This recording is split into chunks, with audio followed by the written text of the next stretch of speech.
Bonjour à toutes, bonjour à tous. C'est avec un grand plaisir que je vous retrouve pour un nouveau débat. Nous sommes à 3 jours du deuxième tour de l'élection législative 2022. Aujourd'hui, on va s'intéresser à la 4e circonscription de Savoie. On part direction Chambéry, une partie de sa couronne, le massif des Bauges et la Combe de Savoie, 117 000 habitants. Un territoire à la fois urbain, rural, montagneux, bref, une multitude d'enjeux. On va le voir tout de suite avec nos deux candidats qui restent en lice. Ils étaient 10 sur ce premier tour, il n'en reste que 2 arrivés en tête. J'ai le plaisir d'accueillir Jean-François Coulombe, représentant la nouvelle Union populaire écologiste et sociale. Bonjour. Bonjour. Vous avez réuni 34,4% des voix sur ce premier tour. Vous êtes étiqueté insoumis, si je ne dis pas de bêtises, et accessoirement conseiller municipal dans la petite commune, et très jolie, des Déserts. Merci. Dans les Bauges. De l'autre côté de la table, Patrick Mignola, député sortant qu'on connaît bien, chef de file du groupe Modem à l'Assemblée depuis 2018. Vous avez séduit 26,12% de la population sur ce premier tour. Merci à tous les deux d'être là. Sans plus tarder, je vous propose d'entrer dans le vif du sujet avec justement une première question et tout simplement un thème qui tient beaucoup à cœur à beaucoup de Français en ce moment, celle du pouvoir d'achat. Et du coup, je me tourne vers vous, Monsieur Coulombe, qui avait gagné le tirage au sort juste avant cette émission. En tant que député, que feriez-vous afin d'augmenter le pouvoir d'achat de la population si vous êtes élu ? Bien, dans notre pays actuellement, nous devons faire face à 3 urgences. Une urgence sociale, une urgence écologique et une urgence démocratique. Aujourd'hui, le thème porte sur l'urgence sociale et on s'aperçoit qu'une grande partie de nos concitoyens se retrouvent à la suite de nombreux facteurs qui viennent impacter leur pouvoir d'achat dans des situations de précarité extrême, que ce soit par rapport au logement qui a énormément augmenté, que ce soit par rapport au prix des énergies, électricité, essence, gasoil, le prix des matières premières, qui se répercute aussi sur le prix des denrées.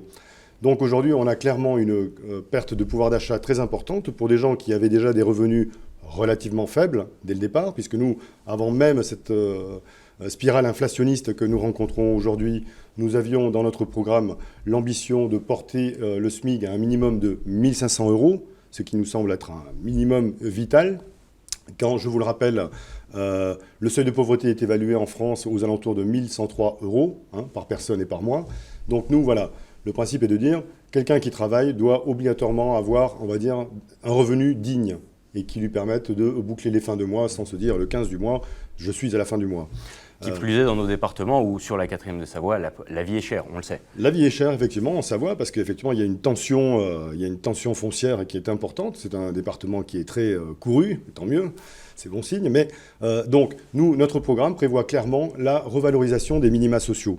Donc, le SMIC, qui en est un important pour tous les salariés, mais également un minimum qui serait de 1 063 € pour, on va dire, le minimum social. Voilà. Les retraites doivent également être remontées parce qu'aujourd'hui, tous nos retraités vivent également difficilement cette période inflationniste. Donc, nous réévaluerons toutes les retraites à un minimum de 1 500 € pour toute carrière pleine. Donc voilà, 1 500 € pour le SMIC, 1 500 € pour des retraites pleines et 1 063 € comme minimum social pour tout le monde, y compris pour les étudiants qui ont besoin de pouvoir suivre des études sans avoir la perspective de devoir travailler des heures et des heures pour financer ces études. Merci beaucoup, M. Coulombe. M. Mignola, on est d'accord sur le constat. Est-ce que sur les idées, on l'est également ? On est d'accord sur l'idée qu'on va traverser une période grave. Je pense qu'il faut dire absolument la vérité à nos concitoyennes et nos concitoyens. On va rentrer dans une période durablement inflationniste, probablement pour la décennie qui vient, pour des raisons géopolitiques, pour des raisons de démondialisation qu'on avait commencé il y a déjà quelques années, et avec la période Covid, désormais la guerre en Ukraine, des tensions aussi en Asie. On va rentrer dans cette période où forcément tout augmente, on le sent au quotidien, et tout va continuer d'augmenter. Donc il faut un certain nombre de mesures de long terme, mais il faut des mesures pour tout de suite. La première mesure, c'est l'indexation de toutes les pensions de retraite sur l'inflation, comme on l'avait connu jusqu'aux années 80. Quand il y avait beaucoup d'inflation à l'époque, parce qu'on a déjà connu en fait cette période-là dans notre pays. La deuxième chose, c'est le déblocage du point d'indice. Parce qu'en particulier pour les cadres de catégorie C, ceux qui sont tout en bas de l'échelle dans la fonction publique, il y a besoin de revaloriser le point d'indice. Les établissements médico-sociaux, les mairies, il y a besoin de remonter également à l'échelle de l'inflation. Et ça, il faut que ce soit fait aussi dès le 1er juillet. Et puis pour les salariés du privé, parce qu'on sait qu'il y a un grand enjeu dans ce pays, c'est que l'ensemble des salaires augmente. Et c'est probablement ce qui nous fait différer. C'est très important d'élever les minima sociaux et d'élever le SMIC. Mais il faut que ce soit bien l'ensemble de la grille des salaires qui augmente. Là, on a une solution de court terme, c'est le triplement de la prime Macron. On va l'appeler, prime pouvoir d'achat pour ne pas personnaliser les choses. Mais une prime sans impôt et sans charge pour l'employeur et pour le salarié. Et puis, à plus long terme, et quand je dis à long terme, c'est à partir du mois de septembre-octobre prochain, il faut qu'on vote une loi comme celle que j'avais rédigée à l'Assemblée nationale il y a 2 ans, et que le gouvernement n'avait malheureusement pas retenue à l'époque. Là, elle va s'imposer avec la crise de l'inflation. C'est la participation et l'intéressement généralisés dans les entreprises. À chaque fois qu'une entreprise fait du bénéfice, si elle distribue à ses actionnaires, elle distribue aussi à ses salariés. Monsieur Colomb, on est d'accord ? Oui, on diffère totalement sur la façon de gérer cette problématique, parce que vous et votre gouvernement, enfin, excusez-moi, votre majorité, devrais-je dire, vous envisagez de faire des primes, on va dire, du coup par coup, alors que nous pensons devoir mettre en place des processus qui sont sur la durée. Parce qu'effectivement, le processus inflationniste, il va durer, on le sait très bien. Mais il nous faut donc revitaliser, revivifier tous les minima sociaux, de façon à ce qu'on ait un traitement du problème qui soit pérenne. Oui, mais ensuite, il faut que ça suive, surtout. Oui, mais surtout, il faut que ça suive, parce que vous savez, quand vous augmentez le SMIC, il y a des personnes qui gagnent 5% ou 10% de plus du SMIC. Oui, mais tout suivra. Non, mais par contre, tout suivra. Attendez. Non, mais vous avez des baguettes magiques plein les poches, mais vous ne pouvez pas dire tout suivra. Attendez, il y a quelque chose dans votre raisonnement que les Français doivent bien comprendre, c'est que si vous allégez les cotisations sociales, ce qui pour vous représente une charge, vous diminuez les salaires, parce que les cotisations sociales sont du salaire. Il faut que les gens comprennent bien, nos téléspectateurs doivent bien comprendre que les cotisations sociales, c'est une part intégrante de leurs revenus, de leur salaire, parce que c'est la sécurité sociale, la santé, la vieillesse, la maladie, le handicap. Donc quand vous, dans votre approche libérale, vous voulez alléger les cotisations sociales, en réalité, vous voulez diminuer ces salaires-là pour les transformer avec du net. C'est un effet de passe-passe qui n'est pas... Vous voulez tout idéologiser. Forcément, quand on n'est pas d'accord avec vous, on c'est serait mathématique, libéral, ou on serait dans des formes de casse sociale. Bien, nous avons protégé la protection sociale dans ce pays au moment du Covid, on l'a prouvé. Donc ça ne sert à rien de venir essayer de nous attaquer ou de nous mettre en difficulté là-dessus. Enfin, vous l'avez protégé. Et vous savez, vous étiez parti pour quand même coupler la hache, l'allocation handicapée, de sorte que quelqu'un qui vit avec une personne handicapée, la personne handicapée se retrouvait... et le président de la République a demandé à déconjugaliser la hache, ce qui est à mon avis une très bonne nouvelle. Mais restons un instant sur ce point.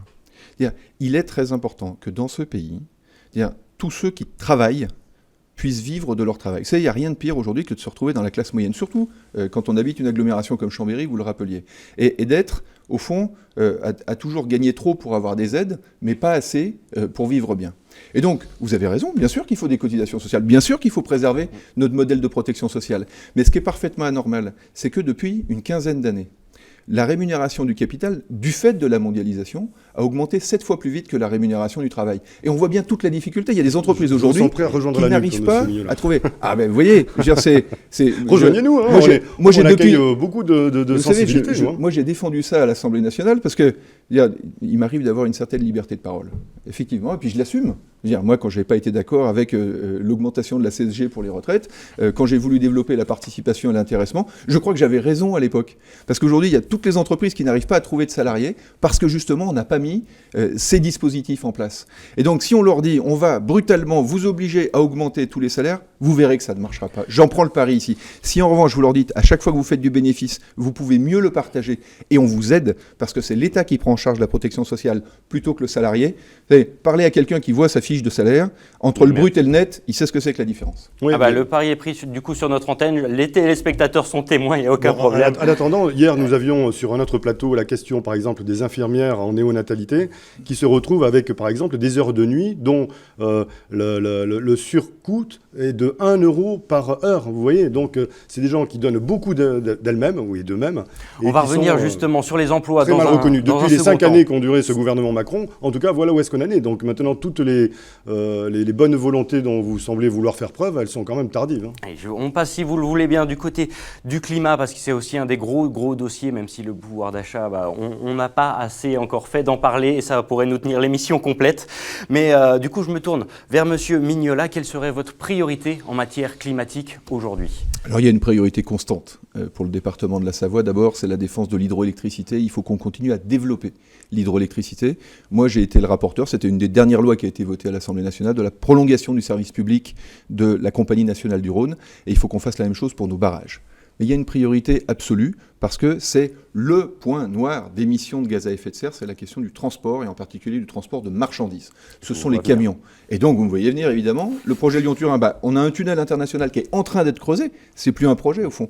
Ce sont des travaux qui ont commencé et il faut savoir comment on y conduit les marchandises. Et donc cette question des voies d'accès, où on doit prendre une décision française et européenne avant la fin de l'année, c'est une décision sur laquelle nous devrons nous positionner là, dans les semaines qui viennent. Si on utilise la voie existante, c'est très simple, alors qu'il y a 40 millions de tonnes de marchandises qui traversent les Alpes, on pourra mettre qu'au mieux 7 à 10 millions de tonnes. Et donc on ne réglera pas le problème, parce que 3/4 des marchandises continueront d'être sur des camions.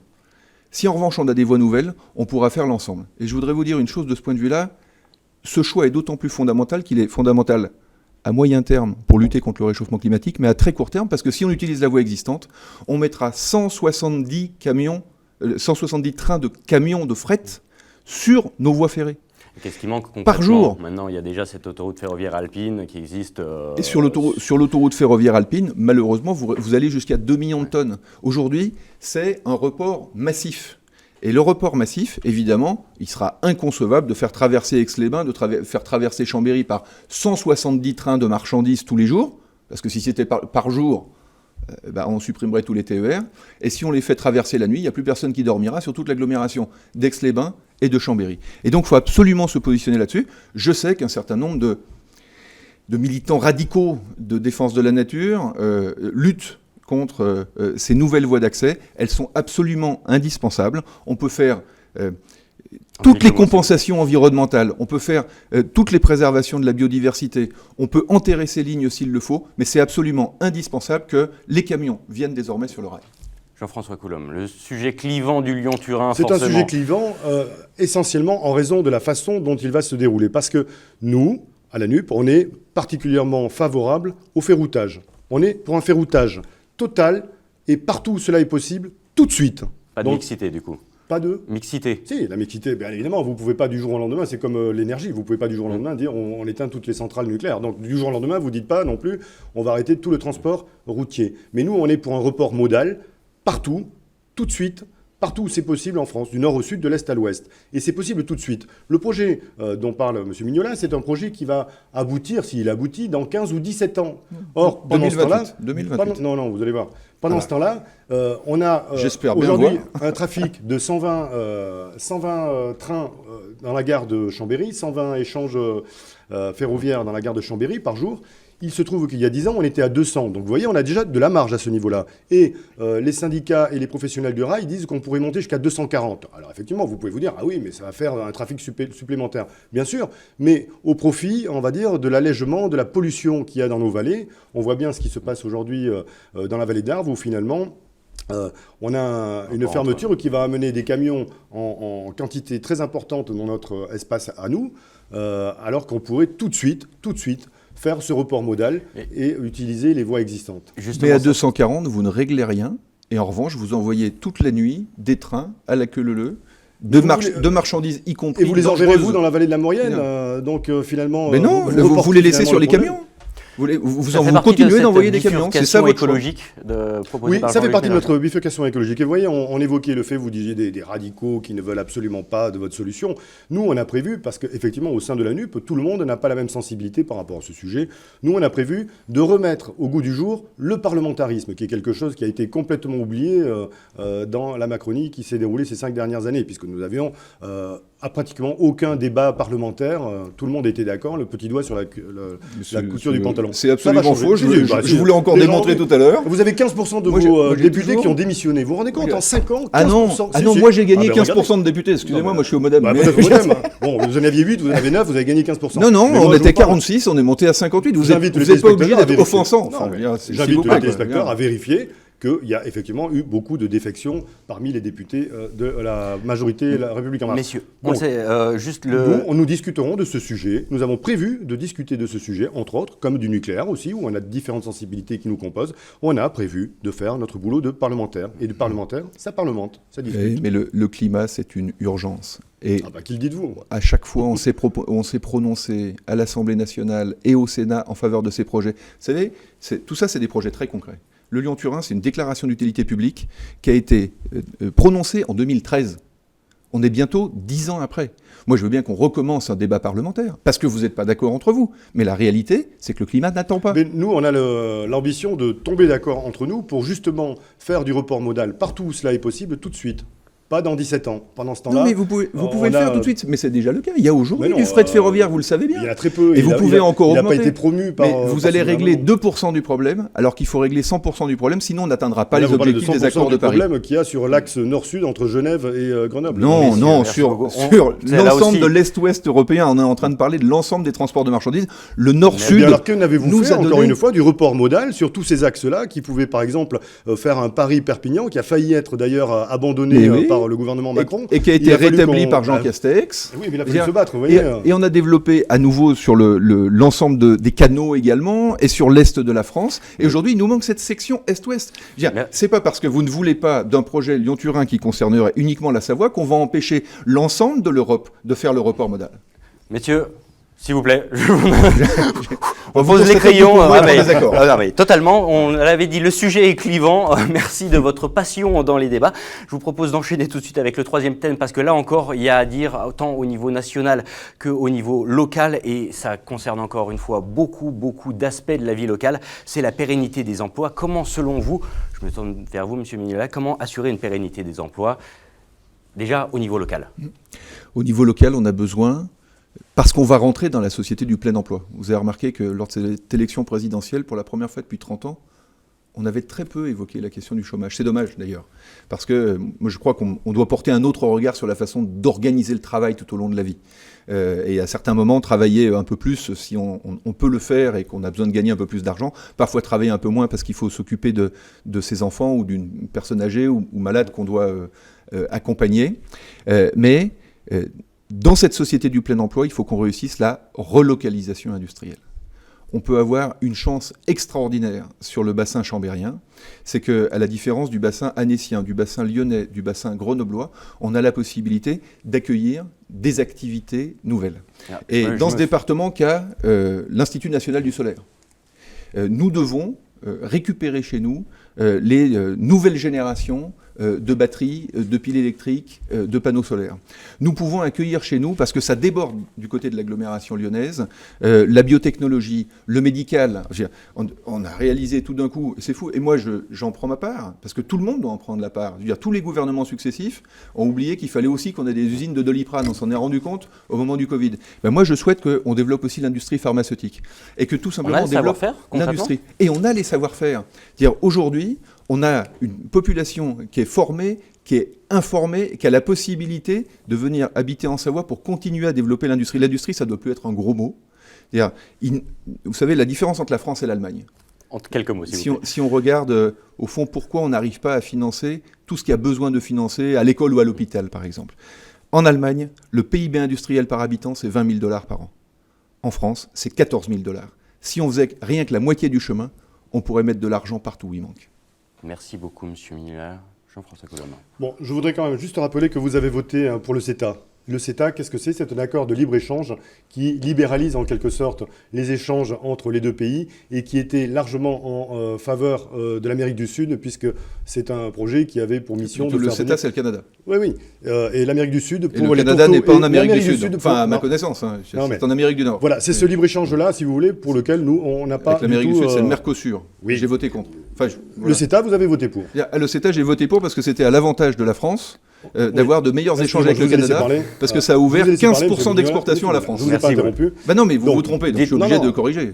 Donc il y a 17 600 lits qui ont été fermés pendant cette mandature Macron. Donc, touristique 17 600 lits d'hôpital. D'hôpitaux. Donc on parle d'emploi, là. On est bien sur le sujet de l'emploi. Donc ça fait beaucoup d'emplois qui ont disparu. Nous, on a pour mission de revitaliser ces secteurs publics qui ont été largement abandonnés pendant ce quinquennat, avec la retitularisation, on va dire, de 1000 emplois déjà en Savoie dans l'enseignement. Parce qu'on a énormément d'emplois d'enseignement qui sont des contractuels. Alors un contractuel, c'est des gens qu'on fait venir comme ça, et qu'on paye un petit peu à la fronde. Et ben nous, ces emplois-là, on va les titulariser. Donc ça fait quand même une grande masse au niveau France d'emplois qui vont être titularisés. Je me fais un peu l'avocat du diable une seconde, mais on n'est pas totalement non plus en Haute-Savoie avec la problématique de la concurrence suisse, mais pas trop loin. Est-ce que ça joue un petit peu dans le secteur de la santé sur votre circonscription ? Non, pas vraiment. Je vais vous dire ce qui a joué. Par exemple, on a du personnel soignant qui quitte maintenant, par exemple, les MAS, les établissements spécialisés, parce que finalement, avec le Ségur de la santé, on a une prime qui ne profite aujourd'hui qu'au personnel médical. Et du coup, on a du personnel qui migre vers les établissements de santé, là où elles étaient dans les établissements médico-sociaux. Ça aussi, c'est quelque chose de grave, parce que du coup, on n'arrive plus à recruter dans des endroits où on a besoin de personnel pour l'accompagnement des handicapés, par exemple. Et ça prouve qu'il faut envisager la résolution de ce problème de l'emploi plus largement que du cas par cas ou du saupoudrage. Donc, nous, on a l'intention de réembaucher, en fait, dans la fonction publique, tout simplement. Mais pour ça, il faut donner envie. Donc, il faut revaloriser ces métiers. C'est pour ça que moi, j'ai proposé qu'on ait un grand plan de construction de logements qui soit dédié à tous ces personnels du soin, parce qu'il y a le salaire, évidemment, mais il y a aussi la capacité à se loger pour moins cher. Bon, en tout cas, je ne vois pas pourquoi on ferait du logement spécifiquement pour le personnel de santé. Comme pour les pompiers, comme pour les policiers. Tant de métiers, finalement, sont en souffrance par rapport au pouvoir d'achat qu'on évoquait tout à l'heure. On n'a pas parlé des saisonniers. Demandez à des personnels médico-sociaux si ça les intéresse. Nous, on a l'intention, regardez, quand même, pendant ce quinquennat, on est passé de 127 000 créations de logements, construction de logements sociaux en 2017. 3 ans plus tard, en 2020, on n'était plus qu'à 78 000. Vous voyez la perte qu'on a eue ? 2020, année du Covid. Ça fait plusieurs fois que vous utilisez le même argument qui est parfaitement faux. Les entreprises de TP fonctionnaient, je vous rappelle. Oui, mais pour autant, les permis de construire n'étaient pas donnés. Nous allons passer à 200 000 constructions de logements neufs pendant 5 ans pour rattraper tout ce retard qu'il y a eu pendant ce quinquennat. Messieurs, merci beaucoup. Il nous reste 2 minutes pour aller jusqu'à la fin de cette émission. Je vous laisse 1 minute de conclusion chacun si vous le voulez bien. On a commencé tout à l'heure avec M. Mignola. M. Coulombe, justement, il vous reste à peu près 1 minute et des brouettes de parole. Écoutez, si les électeurs et les électrices le veulent bien, sur notre circonscription, dimanche prochain, on peut faire en sorte qu'un autre monde soit possible, que ce monde ultralibéral qui finalement laisse tant de monde, tant de Françaises et de Français sur le bord de la route, on peut changer les choses en faisant qu'on ait une réponse plus adaptée à cette crise sociale avec une meilleure répartition des richesses, parce que le cœur du problème, il est là. Là, le gouvernement Macron vient de signer un accord pour respecter un budget en baisse avec des économies de 3%, c'est-à-dire 80 milliards. Vous n'avez pas expliqué comment vous ferez 80 milliards d'économies sur le prochain budget. Donc nous, effectivement, on ouvre davantage vers les services publics et vers le social. On a intégré également qu'il y avait une urgence climatique. Vous le voyez aujourd'hui, elle est particulièrement prégnante en cette journée de canicule. Eh bien, il faut tout de suite lutter contre ça et mettre en œuvre des mesures larges et ambitieuses. Et pour ce qui concerne ensuite l'urgence démocratique, eh bien nous sommes pour qu'il y ait un parlementarisme riche dans ce pays. Ça passe par une cohabitation qui, effectivement, vous fait horreur, et on le comprend. Nous, on l'appelle de nos voeux, et on espère qu'une majorité d'électrices et d'électeurs donneront à la France cette opportunité incroyable de pouvoir bifurquer à tout point de vue. Merci beaucoup Jean-François Coulombe, représentant la nouvelle Union populaire écologiste et sociale. Le mot de la fin pour Patrick Mignola, de la majorité présidentielle.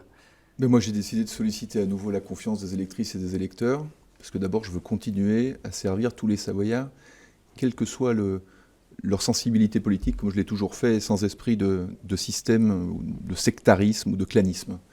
Et puis parce que je ne veux pas de désordre dans mon pays.